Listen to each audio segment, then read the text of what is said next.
దేవి చౌక్లో వేంచేసి ఉన్న శ్రీ రాజరాజేశ్వరి దేవి అమ్మవారి దేవస్థానంలో దసరా పర్వదినాన్ని పురస్కరించుకుని దేవి శరన్నవరాత్రుల ఉత్సవాలు వైభవంగా నిర్వహించనున్నారు. పట్టణ రామలింగేశ్వరపేట దేవి చౌక్ నందు వేంచేసి ఉన్న శ్రీ రాజరాజేశ్వరి దేవి అమ్మవారి దేవస్థానం నందు క్రోధినామ సంవత్సరం ఆశ్వయుజ శుద్ధ పాడ్యమి ఈ నెల 3వ తేదీ గురువారం నుండి శుద్ధ ఏకాదశి ఆదివారం 13వ తేదీ వరకు అమ్మవారికి 10 రోజులు 10 అవతారాలుగా అలంకరించి ప్రత్యేక పూజలు జరగనున్నాయి. తొలి రోజు 3వ తారీఖు గురువారం ఉదయం 7 గంటలకు మంగళ వాయిద్యాలతో కలశ స్థాపన జరుగుతుంది.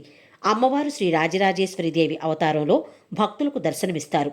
అలాగే 4వ తేదీ శుక్రవారం శ్రీ ధనలక్ష్మీదేవి అవతారంగాను, 5వ తేదీన శనివారం శ్రీ వరాహిదేవిగాను, 6వ తారీఖు ఆదివారం శ్రీ సంతాన లక్ష్మీదేవిగాను, 7వ తారీఖు సోమవారం శ్రీ అన్నపూర్ణాదేవిగాను, 8వ తేదీ మంగళవారం శ్రీ మహాదుర్గాదేవిగాను, 9వ తేదీ బుధవారం మూలా నక్షత్రం మహాసరస్వతీదేవిగాను, అదే రోజు మధ్యాహ్నం 1 గంటకి సువాసినులచే లక్ష కుంకుమార్చన జరుగుతుందని తెలిపారు.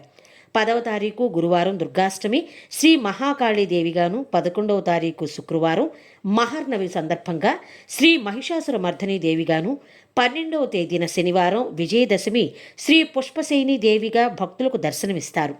అదే రోజు సాయంత్రం కలశోద్వాసన సెమీ పూజ అనంతరం రాత్రికి అమ్మవారి రథోత్సవం జరుగుతాయని అధ్యక్షులు టీవీఎస్ శాస్త్రి గారు తెలియజేశారు.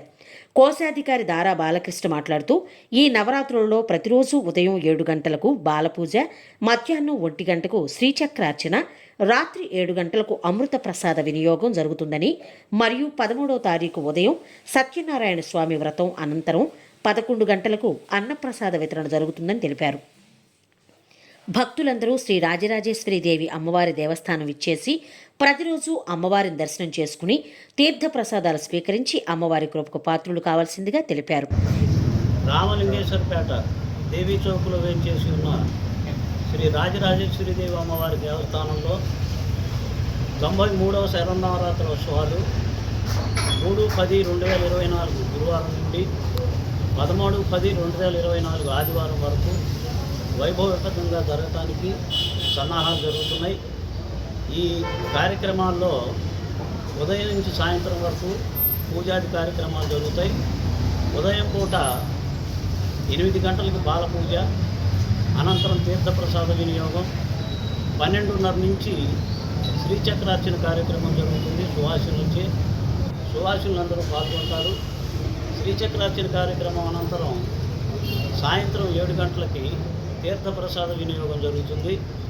అనంతరం సాంస్కృతిక కార్యక్రమాలు ఉంటాయి ప్రతిరోజు. ఈ కార్యక్రమంలో 3వ తారీఖు ఉదయం కలశ స్థాపన కార్యక్రమం ఉంటుంది 7 గంటలకి. ఈ కలశ స్థాపన కార్యక్రమంలో మీరందరూ పాల్గొనండి. కలశ స్థాపన అనంతరం ఇందాక అనుకున్న బాలపూజ, శ్రీచక్రార్చన, తీర్థప్రసాదం నిర్వహించడానికి అనుమతులన్నీ తీసుకుని జరుపుతానికి ప్రయత్నం చేస్తున్నాం. దీనిలో మీ సహాయ కార్యక్రమాలు కూడా చాలా అవసరం. మీ సహాయ సహకారాలు అందించండి. ధన వస్తు రూపేణ కార్యక్రమం జరగటానికి ఏదైనా ధనం ఇవ్వగలిగిన వాళ్ళు గుడి దగ్గరికి వచ్చి మా కమిటీ సభ్యులు ఉంటారు. కమిటీ సభ్యులతో తగిన రసీదు పొంది ఈ బహుమానాన్ని చెల్లించండి. కార్యక్రమం సద్వినియోగం అవుతుందనే భావన. మీరందరూ తప్పనిసరిగా సాయంత్రం పూట వచ్చి 7 గంటలకి తీర్థప్రసాదాలు తీసుకోవాలని కోరుకుంటున్నాం. తర్వాత ఈ అమ్మవారికి ఈ దసరా జరిగేటువంటి 10 రోజుల్లో వివిధ రూపాల్లో అలంకారములు బ్రహ్మశ్రీ యనమండ్ర నరసింహమూర్తి గారు మా ప్రధాన అర్చకుడు వారిచే అలంకరించబడతాయి. ఈ కార్యక్రమం వివరాల్లో ముఖ్యమైనది అలంకారాలు. ఈ అలంకారాలను కూడా దర్శించండి. అలంకారాలకు కూడా తగు రూపేణ మీ సహాయ సహకారం అందించండి. అమ్మవారి కృపకు పాత్రులు కండి. శ్రీమాత్రే నమః.